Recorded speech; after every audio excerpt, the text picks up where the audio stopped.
ये इंसानी प्रकृति है कि जो चीज आपको नहीं मिली है वही आपको सबसे ऊंची चीज लगती है।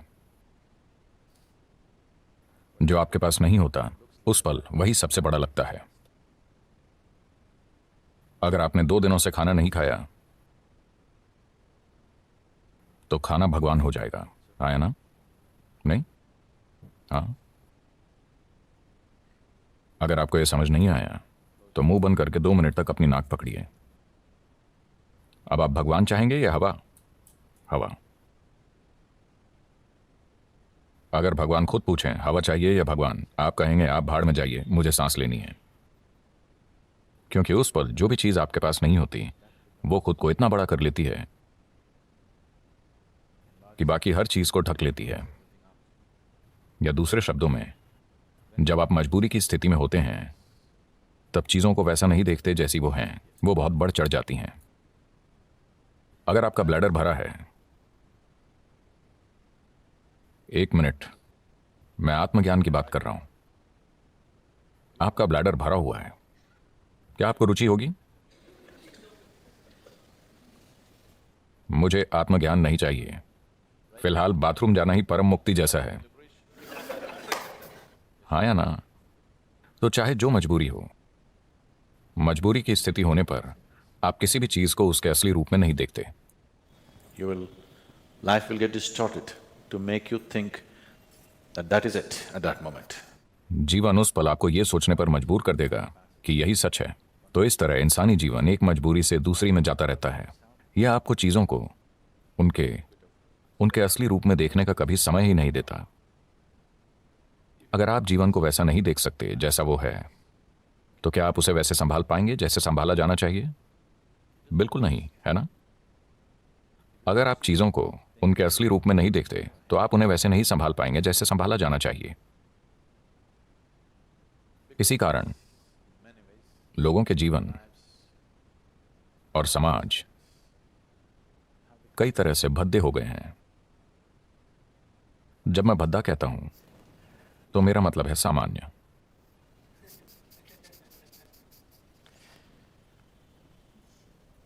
मैं एक स्कूल में 14-15 साल के बच्चों से बात कर रहा था।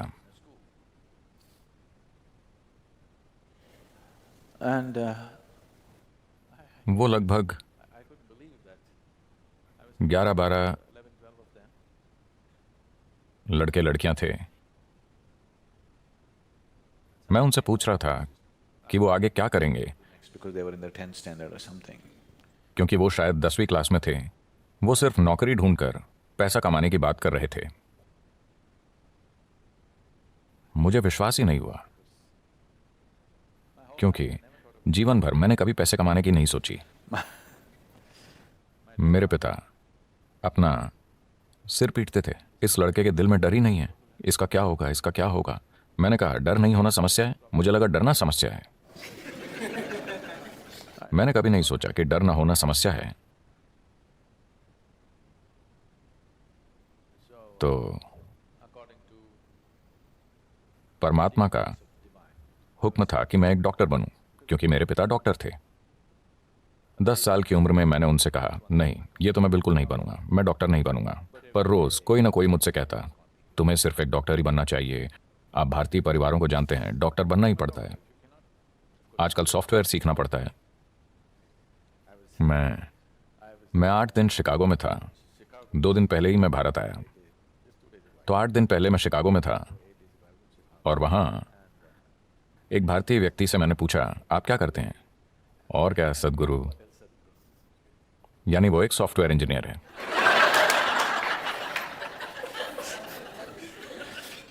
कुछ समय पहले कोई कहता और क्या, तो वो एक डॉक्टर होता।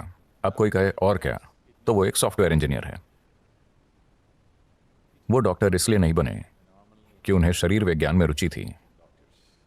वो सॉफ्टवेयर इंजीनियर इसलिए नहीं बने कि उन्हें इलेक्ट्रॉनिक्स में रुचि है, बस पैसा कमाने के लिए। क्या ये जरूरी नहीं है? मैं ये नहीं कह रहा, मैं बस ये कह रहा हूं कि एक चींटी जिसका दिमाग आपसे 10 लाख गुना छोटा है, वो भी जीवन चला लेती है। आपका दिमाग इतना बड़ा है, आपको क्या समस्या है? मैं ये इसलिए कह रहा हूं क्योंकि ये बुरी तरह से सीमित करने वाला विचार युवाओं पर थोपा जा रहा है कि आपको पैसे कमाने होंगे, कि यही सबसे बड़ी चीज है। इतना बड़ा दिमाग होते हुए पैसा कमाना क्या वाकई कोई समस्या है? मैं जानता हूं कि सभी को यही मानने के लिए तैयार किया गया है, पर ऐसा नहीं है। मैं बता रहा हूं, ऐसा नहीं है। मानव चेतना के लिए पैसे कमाना एक मामूली चीज है, पर दुर्भाग्य से पूरी मानवता अपनी पूरी ऊर्जा और बुद्धि बस पैसा कमाने में लगा रही है। अगर दुनिया में यह नहीं बदलता, मैं ये नहीं कह रहा कि पैसे नहीं कमाने चाहिए, मैं बस ये कह रहा हूं कि इसे पूरी इंसानी चेतना पर हावी नहीं होना चाहिए। अगर आप एक छोटी उंगली से काम करें तो यह पैसे कमा लेगी। इसमें इतनी काबिलियत है। पूरी इंसानी प्रतिभा मुरझाकर मर गई है, सिर्फ इसलिए कि सभी सोच रहे हैं पैसे कैसे कमाएं, पैसे कैसे कमाएं। The moment they can earn a living, they will sit down and become fat. जब वो पैसा कमाने लगते हैं तो वो बैठे बैठे मोटे हो जाते हैं।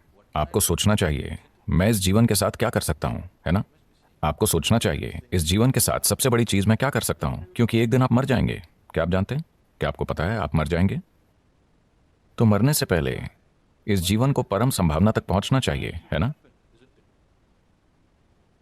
मैं पैसे कमाता हूं, पैसे कमाता हूं, लोग गर्व से कहते हैं। आप क्यों नहीं देखते कि हर कीड़ा, हर पक्षी, हर जानवर, इस धरती का हर प्राणी जीवन चला रहा है? इतना गर्व कि मैं अपना जीवन चलाता हूं, इसमें इतना गर्व करने की क्या बात है? सभी अपना जीवन चला रहे हैं, है ना? सिर्फ इंसान ही इसे मुद्दा बना रहे हैं। बहुत बड़ा मुद्दा। जब मैं ये देखता हूं कि इंसानी बुद्धि जीवन चलाते चलाते कैसे कुर्बान हो गई है, तो विश्वास नहीं होता। मनुष्य कितना कुछ कर सकते थे, वो अद्भुत चीजें कर सकते थे, पर उसके बजाय वो पैसा कमा रहे हैं। तो ये बहुत जरूरी है। मैं सोच रहा हूं कि हम एक लहर शुरू करें, खासतौर से स्कूलों और कॉलेजों में, कि पैसे कमाना एक छोटी सी चीज है। ये जीवन का प्रमुख उद्देश्य नहीं है।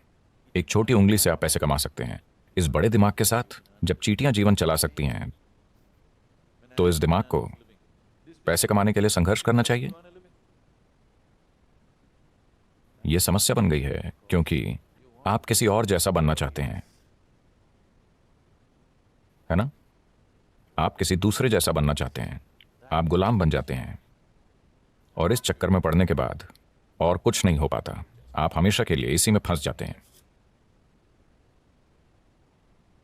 अब जिस संभावना को हम योग कहते हैं, वो शरीर को मरोड़ने, फिट होने या स्वस्थ होने के बारे में नहीं है। अगर आप प्रकृति के साथ तालमेल में हैं, तो प्रकृति ये सब कुछ कर देगी। यह अपने सिस्टम की ज्यामिति के माध्यम से ब्रह्मांड की ज्यामिति समझने के बारे में है। मैं इसे ज्यामिति कह रहा हूं क्योंकि ब्रह्मांड एक ज्यामिति है ना? पृथ्वी सूरज के चारों ओर घूम रही है। यह क्या है? डीजल की शक्ति? क्या एक डीजल इंजन इसे धक्का दे रहा है? अगर ऐसा होता तो इंजन की आवाज से हम मर जाते। ज्यामिति इतनी अच्छी है कि धरती बस घूमती ही चली जा रही है ना? आपने लगातार चलने वाली मशीनें देखी हैं? क्या छोटी मशीनें? अगर आप बस ऐसे करें तो वो सालों तक चलती रहेंगी। तो ये बस यही है, ज्यामिति की सटीकता इसे लगातार चलाती रहती है। पूरे ब्रह्मांड में ज्यामिति सटीकता है, तभी ये अपनी जगह पर टिका है, वरना नहीं टिकता। अगर आप अपने शरीर को एक खास तरह से संभालना सीखें, अगर आपके शरीर की ज्यामिति बाकी सृष्टि की ज्यामिति के साथ तालमेल में है, तो अचानक एक तालमेल होगा जिसके द्वारा आप पूरा ब्रह्मांड इसमें उतार पाएंगे। यह कोई छोटी चीज नहीं है। अगर आप बस ऐसे जिएं तो आप हड्डी और मांस का एक टुकड़ा हैं। अगर आप इसे सही कर लें तो अचानक ये कुछ और बन जाता है। शायद अब लोगों को यह अनुभव नहीं होता क्योंकि आपके पास टाटा स्काई, डिश नेट वगैरह है। पर मान लीजिए 80 का दशक है और आपके घर के टीवी में दूरदर्शन चल रहा है। आप अपना पसंदीदा क्रिकेट मैच देख रहे हैं। अचानक आपका टीवी बूप बूप करने लगा। तब आप छत पर जाते और वहां एक एल्युमिनियम एंटीना होता था। ऐसा किया, कुछ नहीं आया, वैसा करो, कुछ नहीं आया, पर उसे सही जगह पर घुमाने पर दुनिया आपके कमरे में उतर आती। यह भी ऐसा ही है। अगर आप इसे सही रखना सीख गए तो पूरा ब्रह्मांड आप में उतर आएगा। तो खुद की इंजीनियरिंग का मतलब बेहतर रूप से सांस लेना, ज्यादा स्वस्थ होना नहीं है। नहीं, यह मनुष्य होने की पूरी क्षमता को जानने के बारे में है।